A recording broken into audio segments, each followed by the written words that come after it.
What's up, everyone? Welcome back to another review, and this time we're taking a look at You Should Have Left, written and directed by David Koepp, based off the book by David Koepp of the same name. You Should Have Left stars Amanda Seyfried and Kevin Bacon as a couple who take their daughter to a secluded countryside house. Throughout the course of the movie, strange things start to happen within this house, causing these characters to start having bad dreams and start to torture them on a psychological level. Whew. Okay, so I'm going to do my best to make this review as short and sweet as I possibly can. I overall thought that You Should Have Left was a decent haunted house movie. This will not go down as one of the greatest movies you'll ever seen. It won't go down as one of Kevin Bacon's best movies, but for what it has to offer, I thought You Should Have Left was decent at telling the story that it told. Now, I had never heard of this movie until up to a couple of months ago.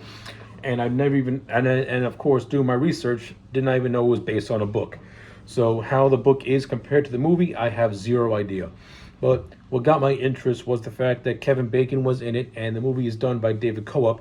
David Koepp, who is known for doing movies like Jurassic Park and The Lost World and stuff like that. So David Koepp's name has some value to it.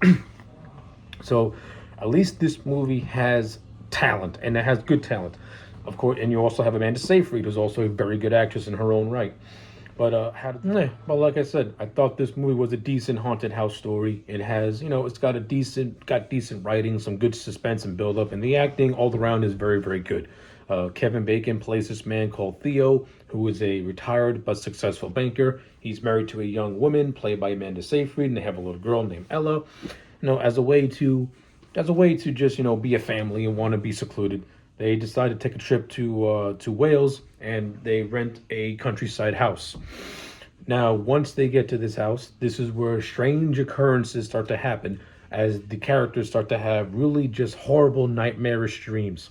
Throughout the course of the film, we begin to realize that this house was actually inhabited by a man called Settler. One of the things that I do like about this house is that it's a metaphor for trauma, and the trauma that these characters had experienced. When it comes to Theo, he's wrestling with the trauma of being accused of killing his first wife, and he's also dealing with the thought that his current wife is cheating on him.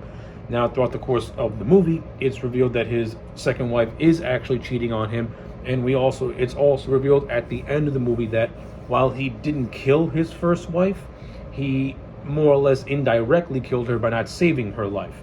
So the character of Theo is wrestling with all these different emotions, while all the while trying to be a good father to his little girl. I thought Kevin Bacon puts in a decent performance. Like I like Kevin Bacon as an actor. I think he's good, and in this movie, he's one of the big highlights of it. He's really good at making Theo come across as at least likable and as a relatable human being. I like how he's played more or less as grounded. He's an old guy married to a young woman, so the character's constantly cracking jokes about his age and stuff like that. But that's done for a light comedy effect. But it works, especially as the movie progresses and he becomes the protective father from his little girl, because the house is starting to more or less destroy everyone. Theo becomes the dad that he was been established as the protector, and I like it. I thought it was good. Amanda Seyfried as Theo's wife. She's good in her role as well. I thought her and Kevin Bacon had some decent on-screen chemistry with one another. So don't really have a whole lot of complaints there. And the young actress who played Ella, I thought she was fine too. Child actors can always be hit and miss, as we all know in movies, but I actually liked her. She was not annoying, and I actually liked the bond between Theo and Ella. It's wholesome, and I enjoyed it. And you need to buy these two as having a close attachment, because when things start to go awry, you need to feel that bond. You need to feel that fatherly daughter bond.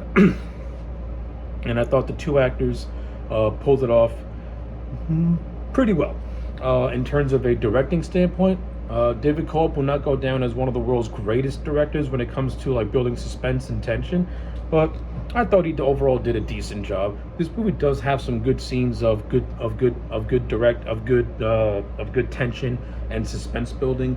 David Koepp does do a good job at putting some nightmarish imagery on the screen, so I'm not going to dissuade that. and and some of the writing in this movie is actually pretty decent. It's not groundbreaking or great, but it is pretty good for what it has to offer. I like the whole thing of when you get close to the end of the movie, it's revealed that Theo is actually a spirit trying to warn his past self about going into the house and stuff like that.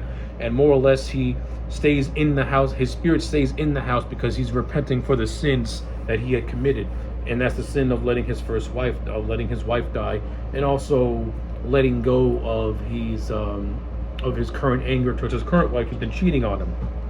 So, I thought that was okay. Again, it plays with the whole metaphor of the house exploiting the guilt that people feel within themselves. So, yeah, the way it was handled, it was fine. So I don't really have too much to say about that. I do like how Kevin Bacon plays two different roles in this movie.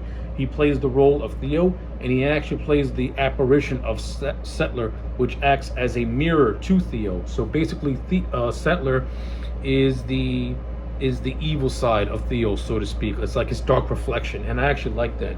And I actually think that Kevin Bacon's actually pretty creepy when you see him as the character of Settler.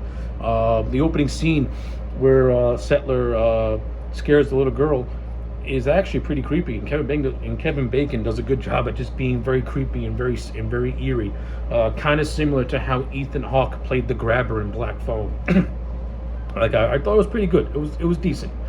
What else? I don't really have a whole lot left to say about this movie. It was okay. It was fine for what it was. I enjoyed it for what it was. My overall final grade is going to be a solid 6. Yeah, I'm going to give it a 6 out of 10. You know what? If you've never seen it and you need something quick to watch, it's going to keep your attention because you do have good actors and you do have a good production team So yeah, 6 out of 10 for You Should Have Left. Let me know your thoughts in the comment sections down below. Like the video and subscribe, and I'll check you back next time for more.